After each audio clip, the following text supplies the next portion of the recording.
কম্পিউটারে সফটওয়্যারের উপরে ক্লিক করার সাথে সাথে আইকনগুলো চলে যায়, সফটওয়্যারের আইকনগুলো চলে যায়। এই সমস্যাটি যাদের হয়েছে তারা আজকে সমাধান করতে পারবেন। দেখেন এইখানে কিছু কিছু সফটওয়্যার আছে যে সফটওয়্যারের আইকনগুলো নাই।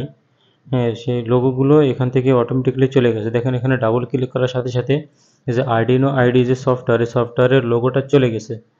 হ্যাঁ, যদি এমন সমস্যা আপনাদের হয় সেটা কিভাবে সমাধান করবেন আজকে এই ভিডিওটা দেখলে আপনারা খুব সহজেই সমাধান করতে পারবেন। তো এখানে যতগুলো আমি ক্লিক করছি দেখেন এখানে অনেকগুলো সফটওয়্যারের আইকনগুলো নাই, সবগুলো ডিলিট হয়ে গেছে। যে আরডি সফটওয়্যারটা যায় নাই, ঠিক আছে, কিন্তু এখানে দেখেন অনেকগুলো সফটওয়্যারের যে আইকনগুলো সেগুলো কিন্তু ডিলিট হয়ে গেছে, এটা ব্ল্যাঙ্ক হয়ে গেছে। তো এই সমস্যাটা এই দেখেন আমি ইন্টারনেট ডাউনলোড ম্যানেজারের উপর ক্লিক করলাম, দেখেন এটাও কিন্তু চলে গেছে। তো আজকে এটা সমাধান কিভাবে করবেন সেটাই আজকে দেখাবো।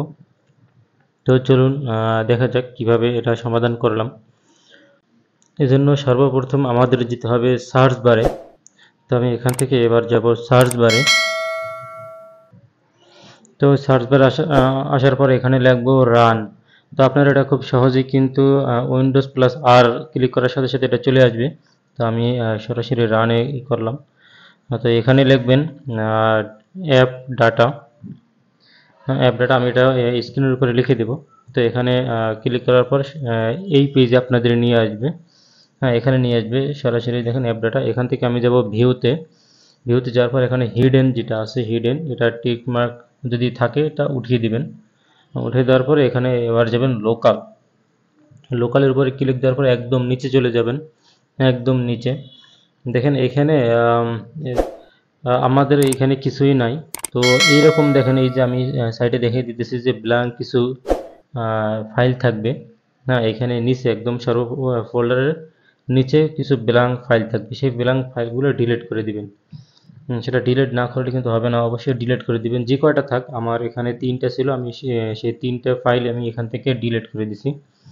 তো আপনাদের একটা থাকতে পারে, 2টা থাকতে পারে, সেগুলো ডিলিট করে দিবেন। ডিলিট করার পরে এবার এই পেজটি আমি ক্লোজ করে দিলাম।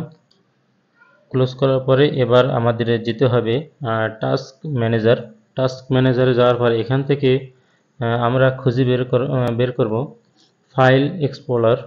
তো আমরা একটু এখানে খোঁজাখুঁজি করে দেখি এখানে ফাইল এক্সপ্লোরার।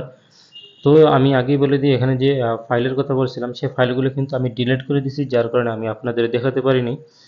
তো তারপরে আমি সবগুলো দেখে দিতেছি, শুধু ওই ফাইলগুলো আমি দেখাইতে পারলাম না যেগুলো ডিলিট করে দিছি। তো এখান থেকে এই যে দেখেন উইন্ডোজ এক্সপ্লোরার, হ্যাঁ উইন্ডোজ এক্সপ্লোরার এইটার উপরে ক্লিক করে তারপরে এখান থেকে রিস্টার্টে, হ্যাঁ এখানে রাইট বাটনে ক্লিক করে রিস্টার্টে ক্লিক দিব। তাহলে এটা আমার পুরো এটা রিস্টার্ট হয়ে যাবে। তো এবার আমি এটাকে মিনিমাইজ করে দিয়ে দেখি সব ফাইলগুলো চলে আসছে কিনা।